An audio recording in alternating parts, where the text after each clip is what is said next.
பெங்களூரில் உள்ள பசவன்குடி என்ற இடத்தில் சிவனுக்கு பதிலாக நந்தி மூலவராக அருள் பாலிக்கிறார். இது குன்றின் மீது அமைந்துள்ளது. அனைத்து கோயில்களிலும் சிவபெருமான் முகத்தை தரிசிக்கும் நந்தி இந்த கோயிலில் மட்டும் சிவனிற்கு தன் முதுகை காட்டிக் கொண்டிருக்கிறது. விவசாய நிலமாக உள்ள இப்பகுதியில் வேர்க்கடலை பயிரிடப்பட்டு இருந்தது.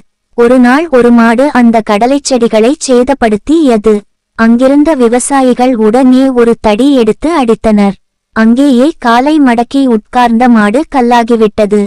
அக்கல் நந்தி சிலை வளரத் தொடங்கியது.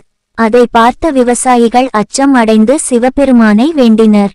உடனே அசரீரி தோன்றி நந்தியின் காலடியில் உள்ள சூலத்தை எடுத்து நெற்றியில் வைக்குமாறு கூறியது. பிறகு அந்த சிலை வளர்வது நின்றது. உடனே அந்த ஊர் மக்கள் நந்திக்கு தனியாக கோயிலை எழுப்பினர். அந்த சிலையானது ஒரே கல்லினால் அமைக்கப்பட்டது. நந்தியின் பின்புறம்